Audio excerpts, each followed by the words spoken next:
Before people knew me as a KDA player in the mid lane, I was known as the American Sniper of bot lane.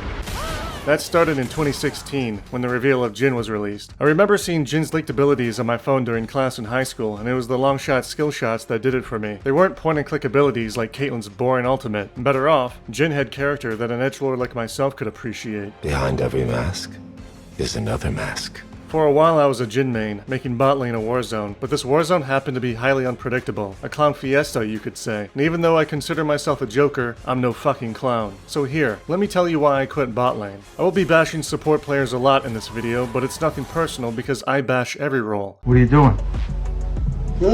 What are you doing? Nothing. Me? Just hanging around.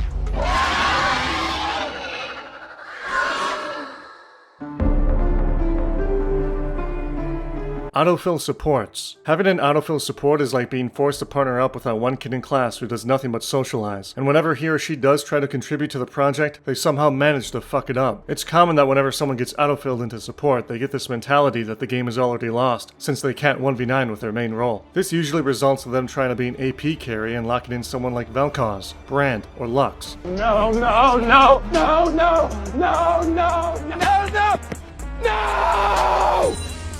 I'm not saying these champions are bad supports. What I am saying is that full AP supports are situational, and many of these players end up missing skill shots, griefing minion waves, and getting one shot whenever they try to roam for wards. If they can't get vision because they get popped like a balloon, then the game is likely a loss. You can't keep getting away with it! You can't keep getting away with it! The ego of many of these AP support players are insane too. Like, wow, good job on hitting that large AoE ability that's up every few seconds. You deserve Challenger. Egirl Supports. Now, whenever I mention my bad experience with Egirl Supports, there's always a white knight who disregards my real life experience and calls me a misogynist, as though I'm literally Patrick Bateman. Experience and facts can't be misogynistic, stupid. You stupid! It's a fact that many Egirl supports would rather lock in Lulu than lock in a tank champion when it's needed for the composition. It's a fact that many Egirl supports can't position with these mages either, almost like they're magnets to blitzcrank grabs and thresh hooks. Thank God they made Yumi a champion. Now let me be clear, not all girls are E-girls, but just like how many boys fit the E-boy stereotype with Kain and Zed, there are many girls who fit the E-girl stereotype of mage supports, hence why it's fun to joke about them. I had so much fun. I love you. Do you talk to other people? Be honest. Please don't lie to me. I love you. If it's one thing I've observed by being in several League Discord servers, it's that many thirsty dudes will join a voice chat as soon as they see that a girl is in there. If this girl, however, isn't in voice chat one day, these dudes might message them on the League client instead. Unfortunately, these popular girls getting attention often end up being my support, and I've had quite a few matches where they go AFK several times to respond to these messages. I can remember one match where I had a Janna sit under tower the entire laning phase while messaging her simps. Meanwhile, the enemy batted me around like a fucking pinball.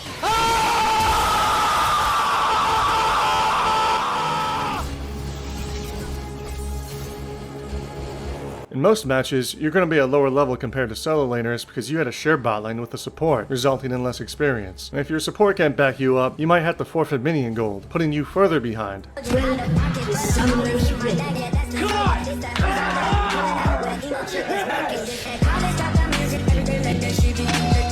Sure, many of these players can be outstanding supports who spoon-feed their team like children, but sometimes they simply don't protect you. You can be a very talented ADC player, but you'll stand a little chance against a mid laner when they land one combo on you. They don't even have to be fed, they just need level advantage, which they got for free. And in situations where there's a fed Evelynn or Rengar on the enemy team, the game becomes miserable.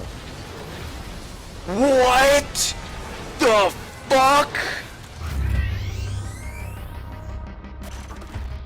No synergy. There are three main ways to play bot lane: an aggressive lane, a passive lane, and a poke lane. I understand these playstyles exist, but I prefer the Duskade lane. The Duskade lane is all these playstyles together. It's a situational lane that changes depending on factors within the match. For example, an aggressive lane with a Jhin and Nautilus is great to play until there's a fed jungler who begins to camp bot. Then the aggressive lane turns more into a passive lane. Some people do not understand this concept, especially if they have the caveman mindset of, I either run or fight. These people, who probably complain about the game being too much of a coin flip, literally coin flip the match themselves by doing 50-50 plays. They go all in like Leroy Jenkins, burning everything they have at a random moment. If this random coin flip works, however, they shrug it off as though they won that RNG play because of skill, not luck. It's unbelievable. Alright, thumbs up. Ready, guys? Let's do this. Zero Dragon! Oh my god, he just ran in.